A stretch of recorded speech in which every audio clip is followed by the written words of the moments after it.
Starting a garden from seed can be very rewarding. It can also save you money. Imagine having a space dedicated to nurturing tiny seeds into thriving plants. This is the magic of a seedling bank. Seedling banks are a cost-effective way to grow a lot of plants. They give your garden a great start. A seedling bank is a controlled environment where you start seeds indoors. This gives them a head start. You can start seeds earlier in the year. This extends your growing season. You get to enjoy fresh produce for longer. Seedling banks are easy to set up. You can use simple materials. You can use recycled containers or purchase seed starting trays. Starting your own seedling bank gives you control over your garden. You can choose the varieties you want to grow. Choosing the right seeds is crucial for a successful garden. Consider your local climate. Some plants prefer cool weather. Some plants need a lot of sun. Research the best time to start seeds in your area. Seed packets provide valuable information. Pay attention to the days to maturity. This tells you how long it takes for a plant to produce fruit or vegetables. Think about the size of your garden. If you have limited space, choose compact varieties. Consider what you and your family like to eat. Find a good location for your seedling bank. You need good light. A south-facing window is ideal. You can also use grow lights. Grow lights provide artificial light. This helps your seedlings grow strong. Use seed starting mix. Seed starting mix is sterile.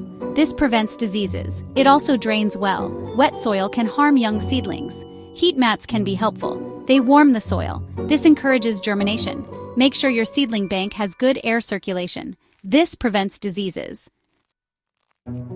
Fill your containers with seed starting mix. Moisten the mix. Make sure it is not too wet. Plant seeds according to the instructions on the packet. Some seeds need light to germinate. Do not bury these seeds too deep. Label your containers. Use a permanent marker. Write the plant name and the date you planted the seeds. This helps you keep track of your seedlings. Cover the containers with a humidity dome or plastic wrap. This will keep the moisture in. Once the seeds germinate, remove the cover. Water your seedlings carefully. Do not overwater, as overwatering can cause diseases. Use a spray bottle or a watering can with a fine hose to water the soil directly, avoiding the leaves. Seedlings need plenty of light, so place them in a sunny window. If you are using grow lights, keep them on for 12 to 16 hours a day. Rotate your seedlings regularly to ensure that all sides of the plant receive adequate light. Seedlings need nutrients to grow. Once they have a few true leaves, you can start fertilizing them. Use a diluted fertilizer, as too much fertilizer can burn young plants. Fish emulsion and kelp meal are good organic fertilizer options, providing essential nutrients. Follow the instructions on the fertilizer package. Observe your seedlings closely and look for signs of nutrient deficiencies. Yellowing leaves can indicate a lack of nitrogen. From indoors to outdoors, hardening off. Before you transplant your seedlings outdoors, you need to harden them off. This means gradually acclimating them to outdoor conditions. Start by placing your seedlings outside for a few hours each day. Choose a shady spot. Gradually increase the amount of time your seedlings spend outdoors. This helps them adjust to sunlight, wind, and temperature fluctuations. Hardening off usually takes about a week or two. By the end of the process, your seedlings should be able to tolerate a full day outdoors. Transplanting, giving seedlings a new home. Choose a cloudy day for transplanting. This will reduce stress on your seedlings. Water your seedlings well before transplanting. Dig a hole in your garden bed. The hole should be slightly larger than the seedling's root ball. Gently remove the seedling from its container. Loosen the roots if they are circling around the bottom. Place the seedling in the hole. Make sure the top of the root ball is level with the soil surface. Fill the hole with soil. Water your seedlings well. Add a layer of mulch around the base of your plants. Mulch helps to retain moisture and suppress weeds. Maintaining your seedling bank. Inspect your seedlings regularly for pests and diseases.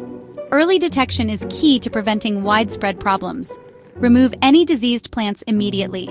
Use organic pest control methods whenever possible. This protects beneficial insects and the environment. Practice crop rotation. This helps to prevent soil-borne diseases.